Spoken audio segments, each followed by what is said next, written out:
మా latest videos కోసం మా ఈ తెలుగు న్యూస్ ఛానల్ సబ్స్క్రైబ్ చేసి గంట సింబల్ యాక్టివేట్ చేసుకోండి. రేపే అతిపెద్ద అమావాస్య, చాలా పవర్ఫుల్ కనుక రాత్రికి ఈ మూడు కలిపి ఇంట్లో ధూపం వేస్తే చాలు, కటిక దరిద్రుడైనా సరే ధనవంతుడవుతాడు, కష్టాలన్నీ పోతాయి, లక్ష్మీదేవి అనుగ్రహంతో అష్టైశ్వర్యాలు సిద్ధిస్తాయి, ధన సంపాదన కూడా పెరుగుతుంది. సాధారణంగా అమావాస్య అనగానే చాలామంది భయపడుతూ ఉంటారు. ఆ రోజున బయటకు వెళ్ళకూడదని, శుభకార్యాలు చేయకూడదని ఒక రకమైన అపోహలో బ్రతుకుతూ ఉంటారు. కానీ నిజానికి అమావాస్య అనేది మన ఇంట్లో పేరుకుపోయిన నెగిటివ్ ఎనర్జీ, అంటే నకారాత్మక శక్తిని వదిలించుకోవడానికి ప్రకృతి మనకు ప్రసాదించిన ఒక గొప్ప దినం. మన పూర్వీకులు, మహర్షులు అమావాస్య రోజున చేసే పరిహారాలకు ఎంతో ప్రాముఖ్యతనిచ్చారు. ఈ ప్రత్యేకమైన రోజున మీ ఇంట్లో ఉండే దరిద్ర బాధలు తొలగిపోయి కటిక దరిద్రుడు కూడా ధనవంతుడు కావాలన్నా, లక్ష్మీదేవి కటాక్షం మీ ఇంటిపై నిరంతరం ఉండాలన్నా ఇప్పుడు మనం చెప్పుకోబోయే ఈ అద్భుతమైన ధూపం పరిహారాన్ని తప్పక పాటించాలి.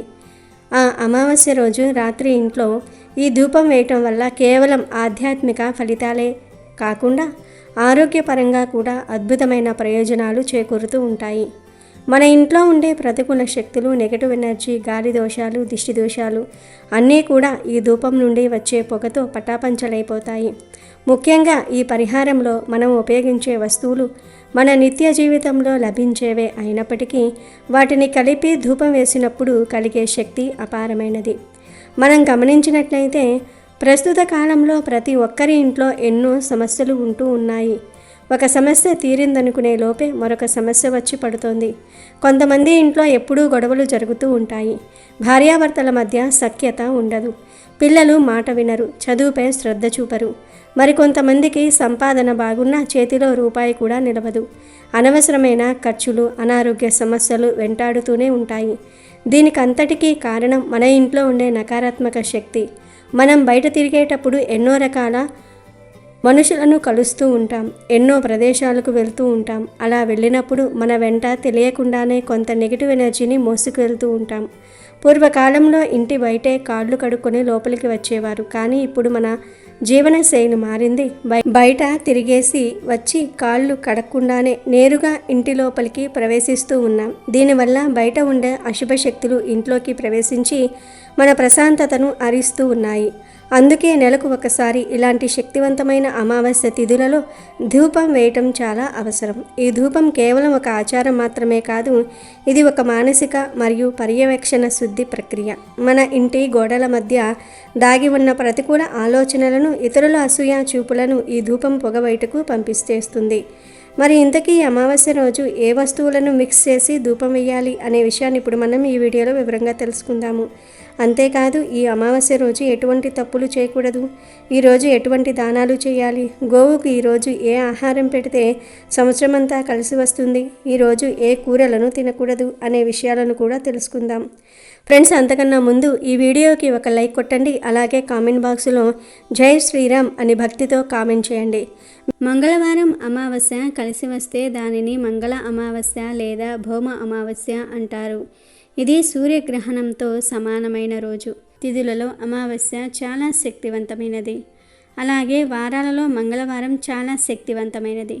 మంగళవారం అమావాస్యతో కలిసి వస్తే దానిని మంగళ అమావాస్య లేదా భౌమ అమావాస్య అనే పేరుతో పిలుస్తూ ఉంటారు. ఈ అమావాస్య అన్ని రకాల భూత, ప్రేత, పిశాచ బాధలను తొలగిస్తుంది, దుష్ట శక్తులను తొలగిస్తుంది. ఈ భౌమ అమావాస్య సందర్భంగా కాలభైరవుని దర్శిస్తే సమస్త జాతక దోషాలు తొలగిపోతాయి. భయంకరమైన శత్రుబాధలు, నరఘోష, నరపీడ, దృష్టి దోషం, అప్పుల బాధలన్నీ కూడా తొలగింప చేసుకోవాలంటే మంగళవారంతో కూడిన అమావాస్య రోజు శివాలయానికి వెళ్ళి కాలభైరవుని దర్శించుకొని నీటితో అభిషేకం చేయించుకోండి. అసలు విషయంలోనికి వస్తే ఈ శక్తివంతమైన అమావాస్య రోజు రాత్రికి ఇంట్లో తప్పనిసరిగా ఈ 3 వస్తువులు కలిపి ధూపం వేయాలని శాస్త్రాలు చెప్తూ ఉన్నాయి. ఈ అద్భుతమైన ధూపం తయారీకి మనం ముఖ్యంగా ఎండిన వేప ఆకులను తీసుకోవాలి. వేపాకు అనేది సాక్షాత్తు గ్రామదేవత స్వరూపం. దీనికి క్రిమి సంహారక గుణాలే కాకుండా దుష్ట శక్తులను ప్రారద్రోలే శక్తి కూడా ఉంది. వేపాకులో ఉండే చేదు గుణం ఇంటి వాతావరణంలోని సూక్ష్మ క్రిములను చంపటమే కాకుండా రాహుకేతు దోషాలను కూడా అరికడుతుందని జ్యోతిష్య శాస్త్రం చెప్తుంది. ఈ వేపాకులతో పాటుగా ఎండిన తులసి ఆకులను కూడా సిద్ధం చేసుకోవాలి. తులసి కోట మన ఇంట్లో ఉంటే సరిపోదు. ఆ తులసి ఆకుల ధూపం ఇల్లంతా వ్యాపిస్తే ఆ ఇంట్లో మహాలక్ష్మి నివాసం ఉంటుంది. తులసికి ఉన్న దైవిక శక్తి మన మనసును ప్రశాంతంగా ఉంచుతుంది. తులసి ఆకులు కాలుతున్నప్పుడు వచ్చే వాసన వల్ల ఇంట్లో ఉండే ఒత్తిడి తగ్గి పాజిటివ్ వైబ్రేషన్స్ పెరుగుతాయి. ఈ తులసి ఆకులను, వేపాకులను ముందు రోజు కానీ లేదా అమావాస్య రోజు ఉదయం కానీ కోసి ఎండబెట్టుకోవాలి. అప్పుడు సులభంగా కాలిపోతాయి. ఇక ధూపం వేయడానికి కావలసిన మూడవ వస్తువు ఆవాలు. ఆవాలు అనేవి దిష్టి దోషాలను, తాంత్రిక ప్రయోగాలను అడ్డుకోవటంలో చాలా శక్తివంతంగా పనిచేస్తాయి. ఆవాలు అగ్నిలో పడినప్పుడు చిటపటలాడుతూ ఎలా పేలుతూ ఉంటాయో మన ఇంటిపై ఉన్న దుష్టశక్తులను కూడా అలానే నశింపజేస్తాయని నమ్మకం. వీటితో పాటుగా 2 లవంగాలను కూడా తీసుకోవాలి. లవంగాలు మన ఇంట్లోని ధన ప్రవాహానికి ఉన్న అడ్డంకులను తొలగిస్తాయి. లవంగం అనేది శ్రీ మహాలక్ష్మికి అత్యంత ప్రీతికరమైన వస్తువు. వీటన్నిటితో పాటు కొంచెం జీలకర్రను కూడా కలపాలి. జీలకర్ర మన ఇంట్లో ఉండే చిరాకులను, గొడవలను తగ్గించి ఒక రకమైన క్రమశిక్షణ తీసుకొస్తుంది. జీలకర్ర ధూపం వల్ల ఇంట్లోని కలహాలు సర్దుమణిగి ప్రశాంతత నెలకొంటుంది. వీటన్నిటినీ వెలిగించడానికి హారతి కర్పూరాన్ని మరియు ధూపం వేయడానికి ముఖ్యమైన గుగ్గిలాన్ని వాడాలి. గుగ్గిలం ధూపం వేస్తే దేవతలు మన ఇంట్లోకి ఆహ్వానించబడతారు అని శాస్త్రం చెప్తుంది. ఈ పరిహారాన్ని అమావాస్య రోజు సాయంత్రం 6 గంటల సమయంలో అంటే సంధ్యా సమయంలో చేయటం అత్యంత ఉత్తమం. ఎందుకంటే ఆ సమయంలోనే పగలు ముగిసి రాత్రి మొదలవుతుంది. ఇదే సమయంలో ప్రకృతిలో శక్తుల మార్పిడి జరుగుతుంది. బయట తిరిగే అశుభ శక్తులు చీకటి పడగానే ఆశ్రయం కోసం వెతుకుతూ ఉంటాయి. కాబట్టి మనం ముందే ఈ ధూపం వేస్తే వాటిని అడ్డుకోవచ్చు. కాబట్టి ఒక మట్టి పాత్రను లేదా ధూపం వేసే స్టాండును తీసుకొని అందులో ముందుగా మనం సేకరించిన ఎండిన వేప ఆకులు, ఎండిన తులసి ఆకులను వేయాలి. ఆ తర్వాత ఆవాలు, జీలకర్ర మరియు లవంగాలను దానిపై చల్లాలి. చివరిగా కర్పూరము మరియు గుగ్గిలం వేయాలి. ఆ తర్వాత వీటిని అగ్గిపుల్లతో వెలిగించాలి. ఇవన్నీ కలిసి కాలుతున్నప్పుడు ఒక విశిష్టమైన సుగంధభరితమైన పొగ వస్తుంది.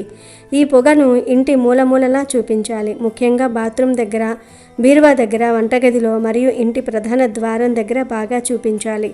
ఎక్కడైతే చీకటిగా ఉంటుందో, ఎక్కడైతే గాలి వెలుతురు తక్కువగా ప్రసరిస్తుందో అక్కడ ఈ ధూపాన్ని ఎక్కువగా చూపించాలి. ఇలా ధూపం వేస్తున్నప్పుడు మనసులో లక్ష్మీదేవిని స్మరిస్తూ మా ఇంట్లో ఉండే కష్టాలన్నీ పోవాలి, దరిద్రం వదిలిపోవాలి అని గట్టిగా సంకల్పం చెప్పుకోవాలి. చాలామంది కేవలం ధూపం వేస్తే సమస్యలు పోతాయా అని అనుకుంటారు. కానీ దీని వెనుక ఉన్న రహస్యం ఏమిటంటే ఈ వస్తువులన్నీ ప్రకృతిలోని పంచభూతాలకు ప్రతీకలు.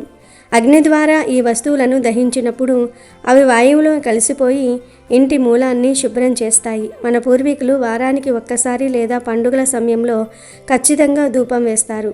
పూర్వకాలంలో పెద్ద పెద్ద మహలులు, దేవాలయాల్లో కూడా గుగ్గిలం, సాంబ్రాణి ధూపం వేయటం వెనుక ఉద్దేశం అక్కడ ఉండే భక్తులకు లేదా నివాసితులకు మానసిక ప్రశాంతత కలిగించటమే. ముఖ్యంగా ఈ అమావాస్య అనేది రవిచంద్రుల కలయిక వల్ల ఏర్పడుతుంది. ఈ రోజున మన మనసు చంద్రుని ప్రభావం వల్ల కొంచెం బలహీనంగా ఉంటుంది. ఆ బలహీనతను ఆసరాగా చేసుకొని చెడు ఆలోచనలు రాకుండా ఈ ధూపం మనల్ని రక్షిస్తుంది. ఈ ధూపం వేయటం వల్ల కలిగే ఫలితం మీరు వెంటనే గమనించవచ్చు. ఆ పొగ ఇల్లంతా వ్యాపించగానే మీ మనసులోని భారం తగ్గిపోయి ఇల్లు చాలా తేలికగా, ప్రశాంతంగా అనిపిస్తుంది. నెగిటివ్ ఎనర్జీ ఎక్కువగా ఉన్న ఇంట్లో ఈ ధూపం వేసినప్పుడు మొదట కొంచెం ఇబ్బందిగా అనిపించినా కాసేపటికే అంతా సద్దుమణుగుతుంది. ముఖ్యంగా దీర్ఘకాలికంగా అనారోగ్యంతో బాధపడుతున్న పిల్లలకు లేదా పెద్దలకు ఈ ధూపం తగిలితే వారిలో రోగ నిరోధక శక్తి పెరగటమే కాకుండా పీడకలలు రావటం తగ్గుతుంది. రాత్రిపూట నిద్ర పట్టక ఇబ్బంది పడేవారు ఈ ధూపం వేసిన రోజున చాలా హాయిగా నిద్రపోతారు. మన ఇంట్లో జ్యేష్ఠాదేవి అంటే దరిద్ర దేవత నివాసం ఉంటే అక్కడ ఎప్పుడూ గొడవలు, డబ్బు ఇబ్బందులు ఉంటాయి. జ్యేష్ఠాదేవికి చెత్త, మురికి మరియు నెగిటివ్ ఆలోచనలు అంటే ఇష్టం. కానీ ఈ వేపాకు, తులసి, గుగ్గిలం మిశ్రమంతో కూడిన ధూపం వేస్తే ఆ దరిద్ర దేవత భరించలేక బయటికి వెళ్ళిపోతుంది మరియు లక్ష్మీదేవి సంతోషంగా మన ఇంట్లోకి ప్రవేశిస్తుంది. ముఖ్యంగా ఈ పరిహారంలో మనం వాడుతున్న జీలకర్ర మరియు ఆవాల కలయిక వల్ల ఇంట్లో ఉండే వాస్తు దోషాలు కూడా చాలా వరకు తగ్గుతాయి.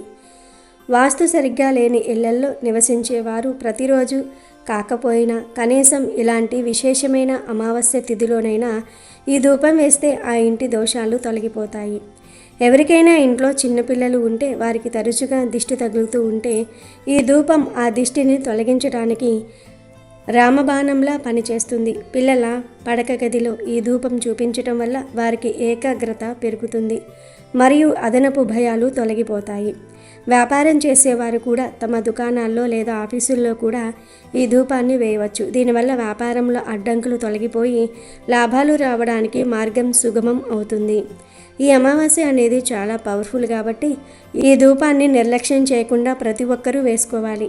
సాధారణ సాంబ్రాణి వేయటం వేరు, ఇలా అన్ని వస్తువులను కలిపి ఔషధ గుణాలు మరియు ఆధ్యాత్మిక శక్తులు మిళితమైన ధూపం వేయటం వేరు. ఇది కేవలం ఈ ఒక్క రోజుతో ఆగిపోకుండా వీలైతే ప్రతి అమావాస్య పౌర్ణమి తిథులలో వేసుకుంటే మీ ఇంట్లో సిరి సంపదలకు కొదవ ఉండదు. చాలామంది మేము ఎన్ని పూజలు చేసినా మాకు కలిసి రావటం లేదు అని బాధపడుతూ ఉంటారు. దానికి కారణం వారి ఇంట్లో ఉండే అశుభ శక్తులు ఆ పూజా ఫలితాన్ని అందకుండా అడ్డుకోవటం కావచ్చు. ఈ ధూపం అటువంటి అన్ని అడ్డంకులను హరించి వేస్తుంది. ఆర్థిక ఇబ్బందులతో సతమతమయ్యేవారు, అప్పుల బాధలో ఉన్నవారు ఈ ధూపంలో లవంగాలను మరియు ఆవాలను ఖచ్చితంగా వాడాలి. దీనివల్ల ధన ప్రాప్తి కలుగుతుంది మరియు అనవసరపు ఖర్చులు తగ్గుతాయి.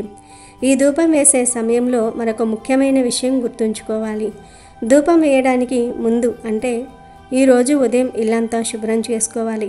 సాలెగూళ్ళు లేకుండా అనవసరమైన పాత వస్తువులను పారేసి ఇల్లు నీట్గా ఉంచుకున్న తర్వాతే ఈ పరిహారం చేయాలి. ధూపం వేసేటప్పుడు ఇంటి ప్రధాన ద్వారం తలుపులు తెరిచి ఉంచాలి. దీనివల్ల లోపల ఉండే నెగటివ్ ఎనర్జీ పొగ ద్వారా బయటకు వెళ్ళిపోయి బయట ఉండే తాజా గాలి మరియు పాజిటివ్ ఎనర్జీ లోపలికి రావడానికి వీలవుతుంది. ఈ పొగ కేవలం గదిలోనే ఉండిపోకూడదు, ఇది ఇంటి నలుమూలలా వ్యాపించాలి. మీకు వీలైతే ఈ ధూపం వేస్తూ ఓ మహాలక్ష్మియే నమః లేదా సర్వమంగళ మాంగళ్యే అనే శ్లోకాలను పఠించటం వల్ల ఫలితం రెట్టింపు అవుతుంది. మీ ఇంట్లో ఎప్పుడూ ఒక రకమైన నిస్తేజం లేదా బద్ధకం ఆవరించి ఉంటే ఈ ధూపం వేసిన మరుసటి రోజు నుండి మీరు ఎంతో ఉత్సాహంగా మారటం గమనిస్తారు. పెద్ద పెద్ద కష్టాలు ఎదుర్కొనేవారు, కోర్టు కేసులు లేదా శత్రుబాధలతో సతమతమయ్యేవారు ఈ ధూపంలో కొంచెం నల్ల నువ్వులను కూడా జోడించవచ్చు. కానీ సాధారణంగా దరిద్రబాధలు పోవడానికి మనం చెప్పుకున్న 6 వస్తువులు అంటే వేపాకు, తులసి, ఆవాలు, లవంగాలు, జీలకర్ర, కర్పూరము సరిపోతాయి. అమావాస్య రోజున మనం చేసే దాన ధర్మాలు ఎంత పుణ్యాన్ని ఇస్తాయో మన ఇంటిని శుద్ధి చేసుకోవడం కూడా అంతే ముఖ్యం. దరిద్రం అనేది కేవలం డబ్బు లేకపోవటమే కాదు, మానసిక అశాంతి కూడా ఒక దరిద్రమే. అటువంటి అశాంతిని తొలగించి ఇంట్లో నవ్వులు పూయించడానికి ఈ ధూపం అద్భుతమైన మార్గం. మీ ఇంట్లో గొడవలు పడుతున్న పిల్లలు లేదా ఒకరి మాట ఒకరు వినని దంపతులు ఉంటే ఈ ధూపం వేసిన తర్వాత వారే ఒకరికొకరు సహకరించుకోవటం మొదలు పెడుతూ ఉంటారు. కనుక అమావాస్య రోజు ఈ అద్భుతమైన పరిహారాన్ని మీరు పాటించి చూడండి. ఇది వేల రూపాయల ఖర్చు అయ్యే పని కాదు, కేవలం మన వంటగదిలో మరియు పెరట్లో దొరికే వస్తువులతో చేసే చిన్న క్రియ. కానీ దీని వెనుక ఉన్న శక్తి అనంతం. ఇలా ధూపం వేస్తే మీ ఇల్లు ఒక శక్తి కేంద్రంగా మారుతుంది. ఏ దుష్టశక్తి కూడా మీ ఇంటి వైపు కన్నెత్తి కూడా చూడలేదు. మీ జీవితంలో ఎదురయ్యే ఆర్థిక లోటుపాట్లు క్రమంగా సర్దుమణిగి లక్ష్మీదేవి అడుగు జాడలు మీ ఇంట్లో కనిపిస్తాయి. మన పూర్వీకులు అనుసరించిన ఇటువంటి చిన్న చిన్న చిట్కాలలో ఎంతో విజ్ఞానం దాగి ఉంది. సైన్స్ ప్రకారంగా చూసిన ఈ పొగ వల్ల మన శ్వాస వ్యవస్థకు కూడా మేలు జరుగుతుంది. ఎందుకంటే ఇందులో వాడినవన్నీ సహజమైన మూలికలు. కనుక మీరు కూడా ఈ అద్భుతమైన అమావాస్య రోజున ఈ ప్రత్యేక ధూపాన్ని వేసి మీ కష్టాలను దూరం చేసుకుని సకల ఐశ్వర్యాలను పొంది సంతోషంగా జీవించండి. ఈ అమావాస్య మంగళవారంతో కలిసి వచ్చింది కనుక ఈరోజు మీ దగ్గరలో ఉన్న ఆంజనేయ స్వామి గుడికి వెళ్ళి సింధూర పూజ చేయండి. ఈ రోజున సింధూర పూజ చేస్తే మీ కష్టాలన్నీ వెంటనే తొలగిపోయి మీ ఇంటికి మంచి రోజులు ప్రారంభమవుతాయి. దీర్ఘకాలిక అనారోగ్య సమస్యలతో బాధపడేవారు ఆంజనేయ స్వామి వారికి తమలపాకు మాల సమర్పించండి. మంచి ఆరోగ్యం లభిస్తుంది. గుడికి వెళ్ళలేని వారు ఈరోజు ఇంటి వద్ద అయినా ఆంజనేయ స్వామిని పూజించండి, మంచిది. ఎదుటివారు కళ్ళు మన ఇంటి పైన పడితే మన ఇంటికి నరదృష్టి సోకుతుంది, కుటుంబంలో కష్టాలు ప్రారంభమవుతాయి. కాబట్టి ఈ అమావాస్య నాడు ప్రతి ఒక్కరూ మీ ఇంటి గుమ్మం ముందు గుమ్మడికాయను కట్టుకోండి. ఒక బూడిద గుమ్మడికాయను తెచ్చుకొని గుమ్మడికాయకు పసుపు రాసి కుంకుమ బొట్లు పెట్టి ఉదయాన్నే ఇంటి ముందు కట్టుకోండి. ఇంటి ముందు కట్టిన గుమ్మడికాయకు సాంబ్రాణి పొగ వేయండి. ఈ అమావాస్య రోజున ఇంటి ముందు గుమ్మడికాయ కడితే ఎన్నో శుభ ఫలితాలు కలుగుతాయి. దిష్టి తగలదు. కుటుంబంలో కష్టాలు పోయి సుఖ సంతోషాలు ప్రారంభమవుతాయి. అయితే ఇంటి ముందు గుమ్మడికాయ కట్టలేని వారు ఒక ఎర్రటి వస్త్రంలో రాళ్ళ ఉప్పును మూట కట్టి ఇంటి గుమ్మానికి కట్టుకోండి. నరదృష్టి బాధలు తొలగిపోయి అష్టైశ్వర్యాలు కలుగుతాయి. ఏ ఇంట్లో అయితే ఎల్లప్పుడూ కష్టాలు ఉంటాయో అలాంటి ఇళ్లలో దరిద్ర దేవత ఉందని అర్థం. ఆ దరిద్రం పోవాలంటే ఈ అమావాస్య నాడు ప్రతి ఒక్కరూ ఉప్పు నీటితో ఇల్లంతా శుభ్రం చేసుకొని ఇల్లంతా సాంబ్రాణి ధూపం వేయండి. అమావాస్య నాడు ఇంట్లో సాంబ్రాణి పొగ వేస్తే మీ ఇంటికి ఉన్న దరిద్ర బాధలన్నీ తొలగిపోయి ఇక మీ ఇంటికి మంచి రోజులు ప్రారంభమవుతాయి. ఈరోజు మీ ఇంటి మెయిన్ డోర్ పైన స్వస్తిక్ గుర్తును వేస్తే చాలా మంచిది. స్వస్తిక్ గుర్తులో ముక్కోటి దేవతలు కొలువై ఉంటారు కాబట్టి ఈ అమావాస్య రోజు మీ ఇంటి ముందు స్వస్తిక్ గుర్తుని గీయండి. పసుపుతో కానీ గంధంతో కానీ మీ ఇంటి ముందు స్వస్తిక్ గుర్తుని గీస్తే మీ ఇంట్లోని చెడంతా బయటకు పోతుంది. దేవతలు మీ ఇంట్లో అడుగు పెడతారు. ఇక మీ ఇంట్లో ఎలాంటి సమస్యలు లేకుండా మీ కుటుంబానికి అఖండ కుబేర రాజయోగం సిద్ధిస్తుంది. కష్టాలు రాకుండా ఉంటాయి. అనారోగ్యాలు దరిచేరవు. కనుక ఈ అమావాస్య రోజు మీ ఇంటి ముందు స్వస్తిక్ గుర్తును గీయండి. పసుపులో లేదా గంధంలో పాలను కలిపి పేస్టులాగా చేసుకొని ఆ పేస్టుతో స్వస్తిక్ గుర్తు గీయండి. మీకు అన్ని శుభాలే జరుగుతాయి. అమావాస్య చాలా శక్తివంతమైనది కనుక ఈరోజు కొన్ని పనులు చేయకూడదు. కాదని చేస్తే దరిద్రం పడుతుంది. అమావాస్య రోజున పొరపాటున కూడా చీపురు కొనకూడదు. ఈరోజు చీపురు కొంటే లక్ష్మీదేవి కటాక్షం తగ్గిపోతుంది. ఈరోజు వివాహం, గృహప్రవేశము, నామకరణం మొదలైన శుభకార్యాలు చేయటం నిషిద్ధం. ఈ అమావాస్య రోజున స్త్రీలను, వృద్ధులను, పేదవారిని అవమానించకూడదు. వీలైనంత ఎక్కువ మంది నిరుపేదలకు సహాయం చేయాలి. ఈ అమావాస్య రోజు పొరపాటున కూడా సూర్యోదయం తర్వాత నిద్రలేవకూడదు. అంటే సూర్యోదయానికి పూర్వమే నిద్రలేవాలి. ఇలా ఈరోజు చేయకపోతే అది దరిద్రానికి సంకేతమవుతుంది. ఇలా నిద్రలేచి తలస్నానం తప్పకుండా చేయాలి. ఈరోజు తలస్నానం చేయకపోతే దరిద్రం. ఇలా తలస్నానం చేసే సమయంలో షాంపూలు ఏమీ వాడకుండా కేవలం తల మీద నీటిని మాత్రమే పోసుకోవాలి. అమావాస్య రోజు షేవింగ్ గడ్డం చేసుకోవటం, గోర్లు కత్తిరించుకోవటం అస్సలు చేయకూడదు. ఇలాంటి పనులు ఎంతో శక్తివంతమైన ఈ అమావాస్య రోజు చేస్తే దరిద్రం చుట్టుకుంటుంది. ఇలాంటి పనుల వల్ల భవిష్యత్తులో ఆర్థిక సమస్యలు ఎదురవుతాయి. పూర్వం అమావాస్య రోజు మధ్యాహ్నం మాత్రమే భోజనం చేసి రాత్రి అల్పాహారం తీసుకునేవారు. ఎందుకంటే అమావాస్య రోజు రాత్రి ఆహారం భుజించటం అనారోగ్యానికి దారితీస్తుంది. ఇక ఈరోజు ముఖ్యంగా ఉదయం 5 నుండి 6 గంటల మధ్యలో, సాయంత్రం 5 గంటల నుండి 6 గంటల మధ్య తలకు నూనె పెట్టకూడదు. ఈ అమావాస్య రోజు ఇలా చేస్తే దరిద్రం పడుతుంది. అదేవిధంగా ఈరోజు పొరపాటున కూడా మధ్యాహ్నం నిద్రించకూడదు. దరిద్ర దేవతను ఆహ్వానించినట్లు అవుతుంది అని శాస్త్రాలు చెప్తూ ఉన్నాయి. ఇక ఈ శక్తివంతమైన మాఘ అమావాస్య రోజు బెల్లము, నువ్వులు కలిపి చేసిన పదార్థాలను ఎర్రటి వస్త్రంలో కట్టి బ్రాహ్మణుడికి దానం ఇస్తే అష్ట కష్టాలు పోయి అష్టైశ్వర్యాలు కలుగుతాయి. అలాగే ఈ మాఘ అమావాస్య రోజు దుప్పటిని కానీ, పాదరక్షకులను కానీ, గొడుగును కానీ ఎవరికైనా దానంగా ఇస్తే అష్ట దరిద్రాలు తొలగిపోయి సకల ఐశ్వర్యాలు సిద్ధిస్తాయి. నవగ్రహాల అనుగ్రహం కలుగుతుంది. ఇక మాఘ అమావాస్య సూర్య భగవానుడికి ఎంతో ఇష్టమైన రోజు కావున ఈరోజు ఉదయం నీటితో సూర్యుడికి ఆర్జమిచ్చి సూర్య నమస్కారాలు చేస్తే కోటి జన్మల పుణ్యం వస్తుంది. ఈ శక్తివంతమైన అమావాస్య రోజు ఆవు కనిపిస్తే దానికి మీరు నానబెట్టిన పెసరపప్పును పెట్టండి. మీరు అమావాస్య రోజు ఉదయం నిద్రలేచి తలకు స్నానం చేసి ఒక గిన్నెలో 1 కప్పు పెసరపప్పును నానబెట్టండి. ఆ తర్వాత లక్ష్మీదేవికి నిష్ఠగా పూజ చేయండి. ఆ తర్వాత మీ ఇంటి వద్దకు ఆవు వస్తే ఆ ఆవుకు నానబెట్టిన పెసరపప్పును తినిపించండి. ఆ పెసరపప్పులో కొంచెం బెల్లం దంచి వేసి ఆవుకు పెట్టండి. అమావాస్య రోజు ఆవుకు బెల్లం, పెసరపప్పును ఆహారంగా పెట్టడం వల్ల మీ సుడి తిరుగుతుంది. మీకు ఉన్న సమస్యలు అన్నీ కూడా తొలగిపోతాయి. మీరు ఏది పట్టుకున్నా బంగారంగా మారిపోతుంది. ఆవుకు వీటిని ఆహారంగా పెట్టడం వల్ల మీ గ్రహస్థితి మారుతుంది.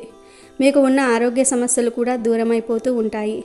అమావాస్య రోజు గోవుకు పూజ చేసిన వారికి సకల సంపదలు కలుగుతాయి. ఆవుకు వీటిని ఆహారంగా పెట్టి ఆవును పూజ చేయండి. తర్వాత ఆవు చుట్టూ 7 ప్రదక్షిణలు చేయండి. ఒకవేళ అమావాస్య రోజు ఆవు మీ ఇంటికి రాకపోతే మీకు దగ్గరలో ఎక్కడైనా సరే గోశాల ఉంటే అక్కడికి వెళ్ళి ఆవుకు వీటిని ఆహారంగా పెట్టండి. ఆవుకు నమస్కారం చేసుకోండి. ఇంకొక విషయం ఏమిటి అంటే ఆవు తలకు ఎప్పుడూ కూడా నమస్కరించకూడదు. ఆవు తోక భాగం వైపు నమస్కరించుకోవాలి. అమావాస్య రోజు ఆవు కనిపించినా, మీ వద్దకు ఆవు వచ్చినా, మీరు ఆవు వద్దకు వెళ్ళిన ఆవుకు పెసరపప్పు బెల్లాన్ని తినిపించండి. ఈ అమావాస్య రోజు కొన్ని కూరలను పొరపాటున కూడా తినకూడదు. కాదని తింటే వచ్చే సంవత్సరం మాఘ అమావాస్య వరకు పరమ దరిద్రం కలుగుతుంది, అప్పుల పాలైపోతారు అని పెద్దలు చెప్తూ ఉన్నారు. మరి ఈరోజు ఏ కూరలు తినకూడదంటే మొదటిగా ఈరోజు పప్పు తినకూడదు. ఎందుకంటే ఈ అమావాస్య మంగళవారంతో కలిసి వచ్చింది. ఇలాంటి మంగళ అమావాస్య రోజున పప్పు తింటే కుజగ్రహ దోషాలు ఏర్పడతాయి, అనారోగ్య సమస్యలు వస్తాయి, అప్పుల పాలైపోతూ ఉంటాయి అని శాస్త్రాలు చెప్తూ ఉన్నాయి. పప్పు అంటే ఎర్రపప్పు, కందిపప్పు, పెసరపప్పు ఇవేమీ తినకూడదు. పప్పు కూర రూపంలో కావచ్చు, పప్పు చారు రూపంలో కావచ్చు, పప్పుతో స్వీట్స్ చేస్తారు కదా, ఆ రూపంలో కావచ్చు, ఏ రూపంలోనూ కూడా ఈరోజు పప్పులను తినకూడదు. అసలు ఈరోజు పప్పు కొని ఇంటికి కూడా తీసుకురాకూడదు. పప్పు ఒకటే కాదు, ఈరోజు ఎర్రటి రంగులో ఉండే కూరలేమీ తినకూడదు. ఈరోజు టమాటోలు కూడా తినకూడదు. టమాటోలు ఎర్రటి రంగులో ఉండి కుజ తత్వాన్ని కలిగి ఉంటాయి కాబట్టి ఈరోజు వీటిని వండటం లేదా తినటం వల్ల శరీరంలో ఉష్ణతత్వం పెరిగి మనసుపై తీవ్ర ప్రభావం చూపుతుంది. దీనివల్ల అనవసరమైన కోపము, చిరాకు కలిగి కుటుంబ సభ్యుల మధ్య గొడవలు వచ్చే అవకాశం ఉంది కనుక ఈరోజు టమోటాలను ఏ కూరల్లో వాడొద్దు. ఈరోజు టమోటాలను కొని ఇంటికి కూడా తీసుకురావద్దు. ముఖ్యంగా ఈ మంగళ అమావాస్య రోజు బీట్రూట్ మరియు క్యారెట్ వంటి ఎర్రటి దుంపలు కూడా తినకూడదు. ఇవి కుజుడి యొక్క రక్త వర్ణానికి ప్రతీకలు. ఈరోజు వీటిని భుజించటం వల్ల జాతకంలో కుజుడు నీచ స్థితిలోనికి వెళ్ళే అవకాశం ఉందని, దీనివల్ల ఆర్థిక ఇబ్బందులు మరియు అప్పుల బాధలు పెరిగిపోతూ ఉంటాయని శాస్త్రం చెప్తుంది. కనుక బీట్రూట్ను అలాగే క్యారెట్ను కూరల రూపంలో, జ్యూసుల రూపంలో, హల్వాల రూపంలో ఏ రూపంలోనూ కూడా తినవద్దు. కోరి కోరి కష్టాలను కొని తెచ్చుకోవద్దు. అసలు ఈరోజు క్యారెట్ని, బీట్రూట్ని కొనొద్దు. అలాగే ఎర్ర తోటకూరను, మామూలు తోటకూరను కూడా ఈ రోజున వండకూడదు, తినకూడదు. తోటకూర ఆరోగ్యానికి మంచిదే అయినప్పటికీ ఈ అమావాస్య మంగళవారం రావటం వల్ల ఈరోజు తోటకూర తినకూడదు. తోటకూర ఆరోగ్యానికి మంచిదని చాలామంది ఇష్టంగా తింటారు. కానీ ఇలాంటి మంగళ అమావాస్య రోజున తోటకూర వండకూడదు, తినకూడదు. అసలు ఈరోజు ఈ తోటకూరను కొని ఇంటికి కూడా తీసుకురాకూడదు. కాబట్టి ఈరోజు తోటకూరను కూర రూపంలో కానీ, పులుసు రూపంలో కానీ, ఫ్రై రూపంలో కానీ ఏ రూపంలోనూ కూడా తినవద్దు. ఈరోజు ఏ రూపంలో తోటకూరను తిన్నా రోగబాధలు పట్టి పీడించే అవకాశం ఉంది కనుక అస్సలు తినవద్దు. ఇక ఆ తర్వాత ఈరోజు చిలకడ దుంపలు కూడా వండకూడదు. కూర రూపంలో కావచ్చు, ఉడకబెట్టుకుని కావచ్చు, కాల్చుకుని కావచ్చు. ఈరోజు చిలకడ దుంపలు తింటే మహాదరిద్రం పడుతుంది, చేసే పనుల్లో ఆటంకాలు ఎదురవుతాయి. కాబట్టి ఈ రోజున చిలకడ దుంపలు కూడా వండుకోకండి, తినకండి, దరిద్రం పడుతుంది. ఈరోజు చిలకడ దుంపలను కొని ఇంటికి కూడా తెచ్చుకోవద్దు. ఇక అన్నిటికంటే ముఖ్యమైన తినకూడని కూరగాయ ఏంటి అంటే గనుక పొట్లకాయ. చాలామంది పొట్లకాయను చాలా ఇష్టపడి తింటూ ఉంటారు. రకరకాలుగా పచ్చళ్ళ రూపంలో కానీ, లేదా పొట్లకాయ పెరుగు కలుపుకొని తినడం కానీ, పొట్లకాయ పాలు కలిపి కూర వండుకొని తినడం కానీ, పొట్లకాయతో బజ్జీలు వేసుకుని తినటం ఇలా చేస్తూ ఉంటారు. కానీ ఎట్టి పరిస్థితుల్లోనూ కూడా ఈ అమావాస్య మంగళవారంతో కలిసి వచ్చిన రోజున పొట్లకాయను వండుకోకూడదు, తినకూడదు, కొనకూడదు కూడా. ఈరోజు పొట్లకాయ కూడా నిషిద్ధమని చెప్పి మన పండితులు మన యొక్క శాస్త్రాల్లో రాశారు. దీనివల్ల మనకు జన్మజన్మల దరిద్రం అనేది పట్టుకొని పీడిస్తూ ఉంటుంది. కాబట్టి ఎట్టి పరిస్థితుల్లోనూ కూడా ఈరోజు పొట్లకాయను వండుకోవద్దు. అలాగే కీరా దోసకాయ జోలికి కూడా ఈరోజు వెళ్ళకూడదు. ఈ రోజుల్లో ఆరోగ్యం పరంగా అందరూ కూడా శ్రద్ధ తీసుకుంటూ ఉన్నారు. ఓవర్ వెయిట్ని తగ్గించుకోవాలి అని ప్రయత్నం చేస్తూ ఉన్నారు. దానికి చాలామంది కీరా దోసకాయ తెచ్చుకుని సలాడ్ చేసుకుని తింటూ ఉంటారు, లేదా జ్యూసులు చేసుకుని తాగుతూ ఉంటారు. ఈ రోజుల్లో కీరా దోసకాయతో చేసినవి తినవచ్చు, త్రాగవచ్చు. కానీ ఈ అమావాస్య రోజు మాత్రం కీరా దోసకాయ తినకూడదు, జ్యూసుల రూపంలో కూడా త్రాగకూడదు. అదేవిధంగా మామూలు దోసకాయ కూడా ఈరోజు తినకూడదు. శరీర ఆరోగ్యానికి కావలసిన పోషకాలన్నీ కూడా దోసకాయలో ఉంటాయి. మీరు మిగతా రోజులు అన్ని రోజుల్లో కూడా దోసకాయ తినొచ్చు, కానీ ఈ రోజు మాత్రం ఎట్టి పరిస్థితుల్లోనూ కూడా ఈ యొక్క దోసకాయను అయితే తినకండి. ఎందుకంటే దీనివల్ల చాలా రకాలైన దోషాలన్నీ మీరు కొని తెచ్చుకున్నట్లే అవుతుంది. విడి రోజుల్లో తినొచ్చు, కానీ ఈ రోజు మాత్రం ఎట్టి పరిస్థితుల్లోనూ కూడా దోసకాయను అయితే తినవద్దు. అసలు ఇంటికి కూడా కొని తెచ్చుకోవద్దు. ముఖ్యంగా ఈ అమావాస్య మంగళవారం రోజు గుడ్డు జోలికి అస్సలు పోకూడదు. మహా పాపం తగులుతుంది. చాలామంది గుడ్డు నాన్ వెజ్ కాదు కదా అంటారు. కానీ ఇక్కడే మీరు ఒక విషయాన్ని గమనించాలి. కోడిగుడ్డు అనేది ఏ చెట్టుకో మొక్కకో కాసే కాయ మాత్రం కాదు కదా, అది కూడా ఒక జీవికి సంబంధించిందే. కాబట్టి కోడిగుడ్డు కూడా నాన్ వెజ్ కిందకే వస్తుంది. ఈ అమావాస్య రోజున ఎగ్స్ వండటం కూడా నిషిద్ధమే. అంతేకాదు ఈరోజు నాన్ వెజ్ను కూడా అస్సలు తినకూడదు. అంటే చికెను, మటను, చేపలు, రొయ్యలు, పీతలు, నత్తలు, గవ్వలు, గుడ్లు, ఎండు రొయ్యలు, ఎండు చేపలు ఇలాంటివేమీ తినకూడదు. ఎందుకంటే ఈరోజు నాన్ వెజ్ని ఏ రూపంలోనూ కూడా తినకూడదు అని శాస్త్రాలు చెప్తూ ఉన్నాయి. చికెన్ లాలీపాప్ రూపంలో కావచ్చు, లెగ్ పీసుల రూపంలో కావచ్చు, బిర్యానీల రూపంలో కావచ్చు, noodles, Manchuria, burger, pizza, momos, fried rice రూపంలో అవ్వవచ్చు. ఇలా ఏ రూపంలోనూ కూడా చికెన్, ఫిష్, మటన్, రొయ్యలు, పీతలు, నత్తలు లాంటి వీటిని పొరపాటున కూడా ఈరోజు ఇంట్లో వండకూడదు, తినకూడదు. ఎందుకంటే ఈ అమావాస్య రోజు భూమి మీద దుష్టశక్తులు ఎక్కువగా సంచరిస్తూ ఉంటాయి. కొన్ని కూరలకు అవి వ్యతిరేకంగా ఉంటాయి. అలాంటి కూరలను వండినా తిన్నా అష్టదరిద్రాలు అనేవి మన వెంటబడి చేతిలో చిల్లుగవ్వ లేకుండా అప్పులు చేసి చాలా కష్టాలను ఎదుర్కోవాల్సి వస్తుంది. కనుక ఈరోజు నాన్ వెజ్ తినకండి. ఇంట్లో వండుకొని అయినా లేదా బయట నుండి తెచ్చుకొని అయినా ఏ విధంగా కూడా నాన్ వెజ్ తినకూడదు. సాధారణంగా కొంతమంది మగపిల్లలు ముఖ్యంగా హోటల్స్లో ఉండి బయట రెంట్కి రూమ్స్ తీసుకొని ఉండి చదువుకునే మగపిల్లలు సాయంత్రం అవ్వగానే వంట చేసుకోలేక బయటకు వెళ్ళి నూడిల్స్, ఫ్రైడ్ రైసులు, బిర్యానీలు, మంచూరియాలు, ఎగ్ బజ్జీలు అని రకరకాల పదార్థాలు తింటూ ఉంటారు. కానీ ఈ ఒక్కరోజు మాత్రం అవేమీ తినకుండా నోరు కట్టుకోండి. నూడిల్స్లు, పిజ్జాలు, బర్గర్లు అంటే నాన్ వెజ్ కలిపిన ఫ్రైడ్ రైస్లు, మంచూరియాలు, ఎగ్ బజ్జీలు, chicken wings, chicken pakodi, momos, chicken curry, chicken fry, chicken leg పీసులు, చికెన్ బిర్యానీలు ఇలా ఏ విధమైన నాన్ వెజ్ తినవద్దు.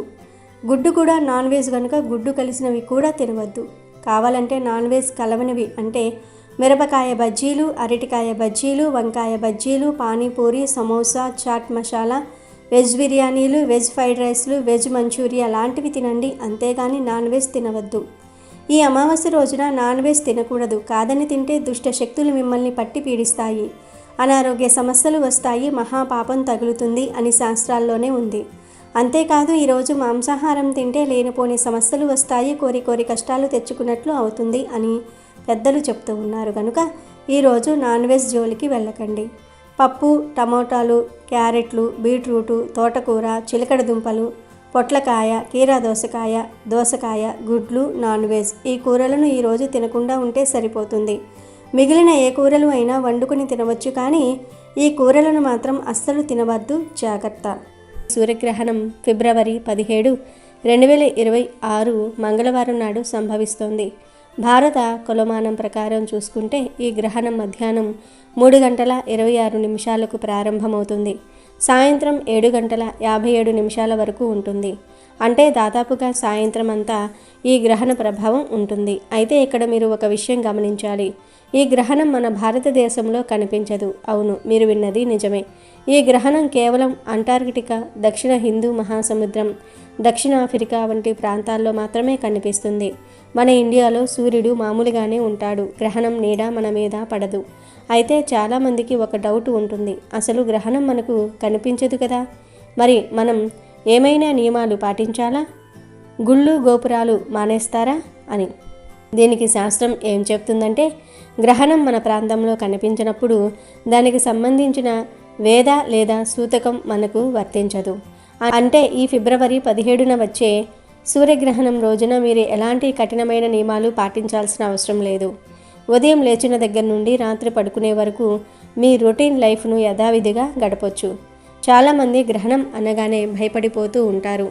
వంట గిన్నెల మీద, బియ్యం డబ్బాలో, ఊరగాయ జాడీల్లో, మంచినీళ్ళ బిందెల్లో దర్బలు వేస్తూ ఉంటారు. కానీ ఈసారి అలా దర్బలు వేయాల్సిన పని లేదు.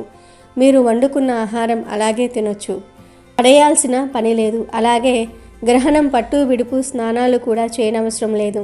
ఇంకో ముఖ్యమైన విషయం ఏమిటంటే, ఈ రోజున మన తెలుగు రాష్ట్రాల్లో కానీ దేశంలో ఎక్కడైనా కానీ గుళ్ళు దేవాలయాలు మూసివేయరు.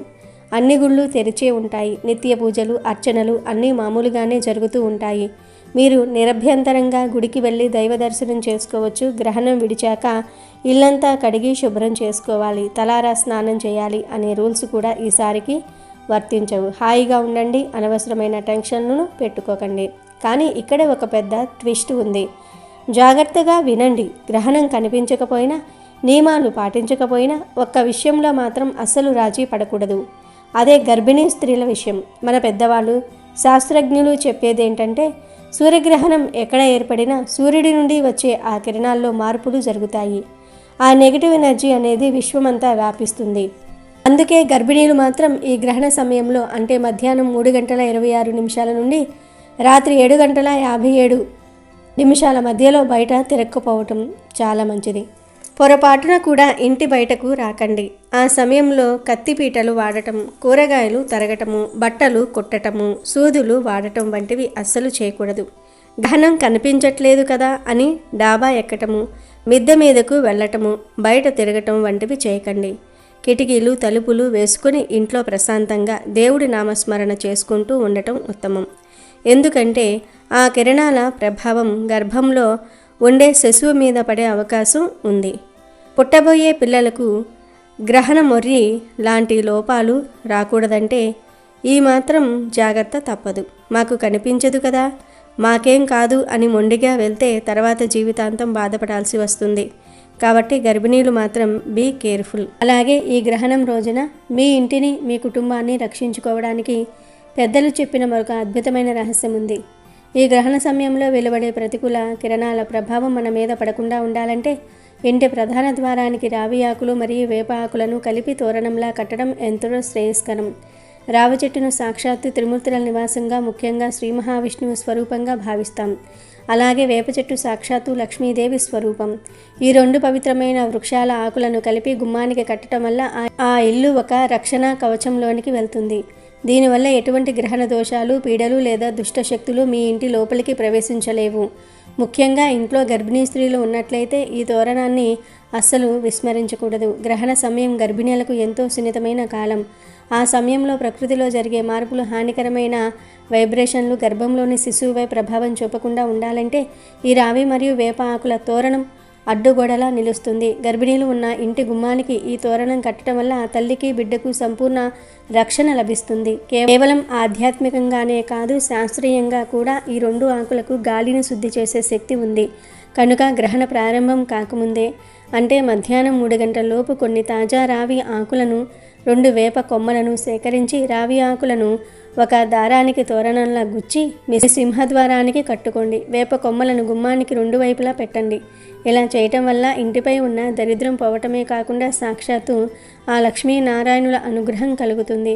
గ్రహణం ముగిసిన తర్వాత ఈ ఆకులను తీసి ఎవరూ తొక్కని చోట లేదా చెట్ల మొదట్లో వేయాలి. ఈ చిన్న పని మీ ఇంటికి సుఖశాంతులను, అదృష్టాన్ని ప్రసాదిస్తుంది. అమెజాన్లో బెస్ట్ డిస్కౌంట్స్ కోసం వీడియో డిస్క్రిప్షన్లో లింకు ఉంది, చూడండి. అలాగే మా టెలిగ్రామ్ ఛానల్ సబ్స్క్రైబ్ చేసుకోండి.